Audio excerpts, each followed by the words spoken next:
Hey folks, thanks for watching another video. If you've been following along our journey, definitely appreciate it. Hopefully a good combination of entertainment and education. Speaking of education, we're now a month in to our first season of RV camping. So June was our first month camping, and I wanted to talk through some wins, slips, and TBDs. As I call it. Basically just to talk quickly about like some of the things that are going well, some that did not go well, and perhaps cause some stress. And then TBDs are things that will take a bit longer to see how it progresses.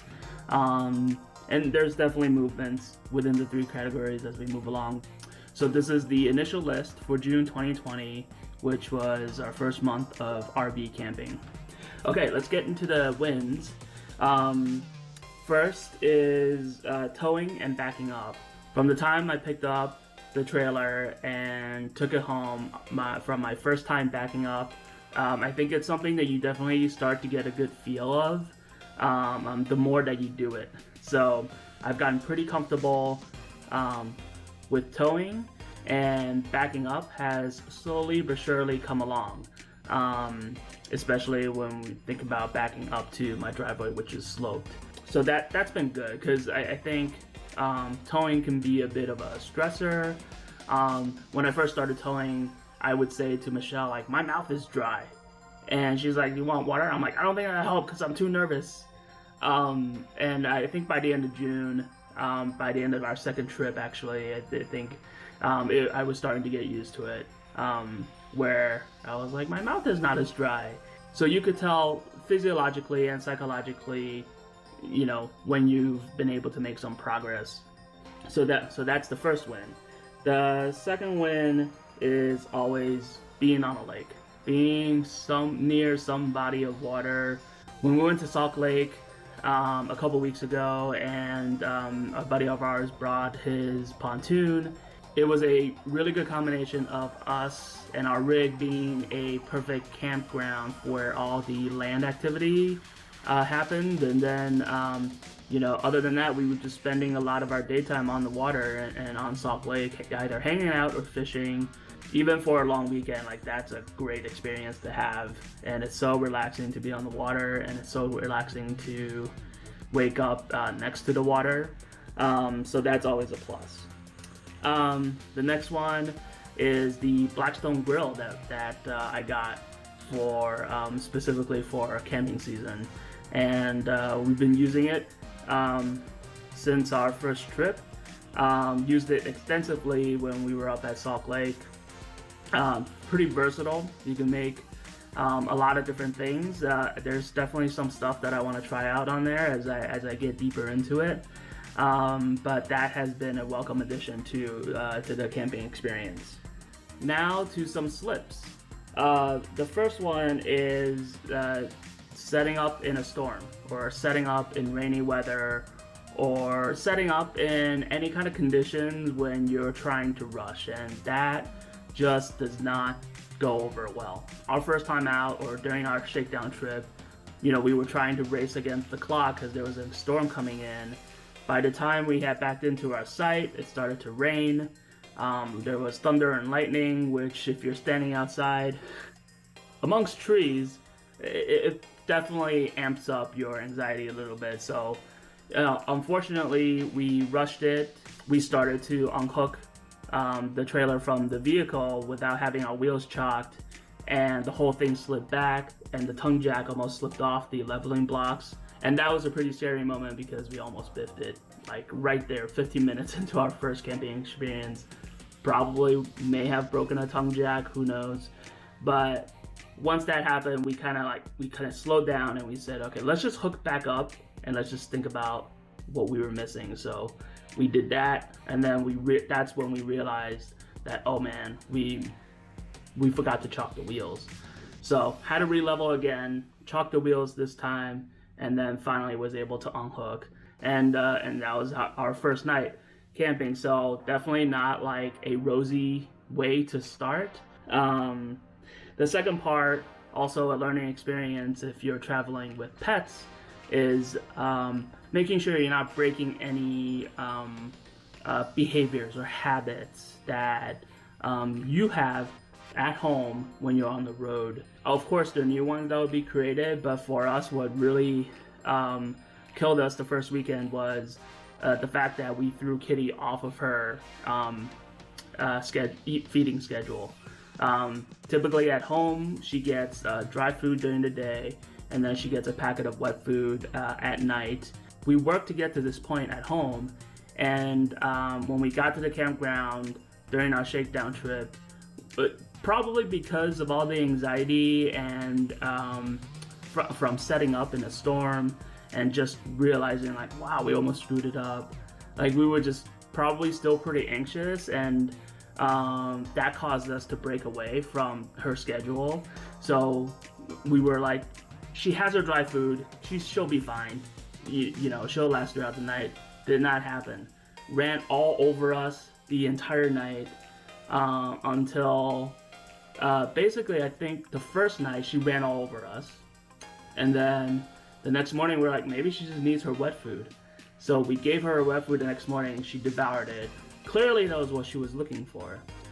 Then the second night, to our ignorance, we were like, she already got her wet food for the day. Why are we dropping down another packet at night? And so we did it again. Same thing happened, running all over us until about 3 o'clock in the morning.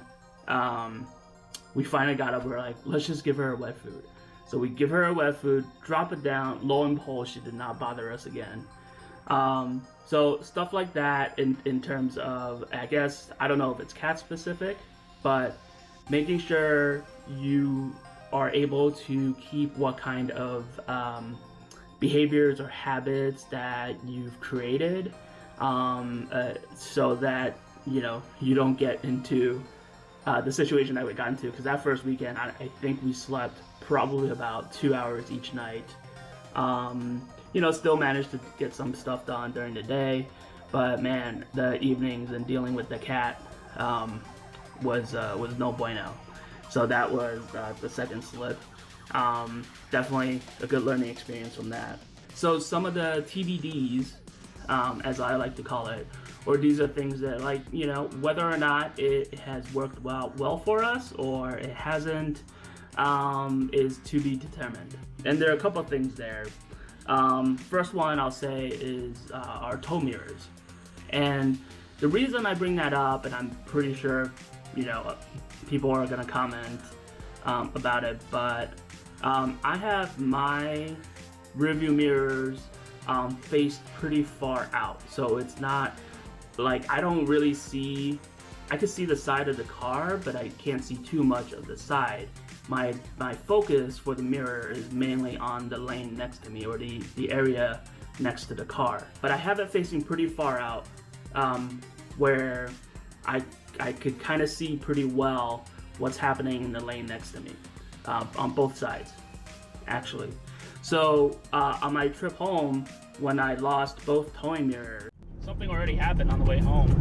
I guess one of my trailer mirrors wasn't on tight enough, so I'm going down the road and it was shaking, and I wasn't sure if I wanted to pull over to tighten it, and I didn't really have enough room. And then as I was thinking about it, it just went. So I'm without a towing mirror on my driver's side. Passenger side, I apparently did a much better job on installing, so that's holding strong.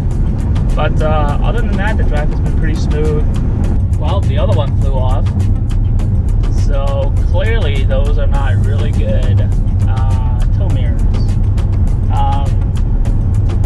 But it's not like I can't see anything. So we'll see about how we make it home from here. And I was about 15 minutes into the trip home, and then I was able to drive the rest of the way, which is another hour and a half or so, without my towing mirrors. And I didn't really feel like I struggled to see anything. And and then subsequently we took it to campsite nearby. It was a 30-minute drive. And then the drive up to Salt Lake was 2 hours as we work up the distance of our travels. And I haven't really used any toy mirrors at all. And this is, and I'm in a Dodge Durango. I don't have those, I'm not in a pickup where the mirrors can be extended or any fancy thing like that. I do take extra precaution when I'm about to change lanes to make sure that there's definitely enough distance between myself and the car that's behind me. So I think with a little care, it's worked out well so far. But again, you never know what may happen, so that's why towing mirrors for me, it is a TBD. At some point it might move to a wind or a slip. The second thing is a mattress topper. So we have a Jayco hybrid trailer, and those are the ones with a fold down bed platforms. The mattresses, I think, are the same mattresses that go into bunkhouses. The materials is relatively dense, and so it doesn't have a lot of give. I'm fine with it, but Michelle, I think, would want something softer, so we did purchase a mattress topper. Haven't tried it yet, so we haven't tried it yet. That's why it's a TBD, and we'll give it a go probably somewhere in the near future this season. The last one that I'll talk about is the Levelmate Pro, and there are a couple reasons why it's a TBD. The first is the way I installed it. So when I installed it, I may have screwed up a little, that I didn't really leave room for the on-off button for me to switch it on or off. Not sure how much that impacts battery life, but we'll find out. That's the only thing, and if it lasts, then it lasts, and I think it's fine. If I need to change the battery, I could screw off the cover and then change the battery that way. But right now the power button is consistently on.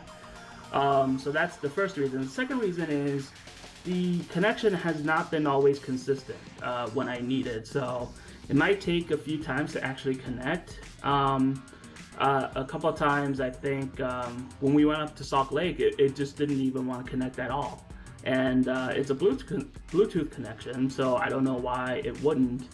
It's at the front of the trailer, so in my mind, it shouldn't really have any issues connecting. I don't know, maybe the car is a barrier, maybe the bed platform and how thick it is a barrier. It's just been inconsistent, so that's another reason why it's a TBD, and we'll see how it goes. Anyway, those are just a quick summary of, I'd say, our first month of camping in June. Again, we had some good wins, some slips that we can learn from, and then definitely some TBDs that will still continue to evaluate as we move forward into the camping season. So, thanks again for watching. And we'll catch you in the next video.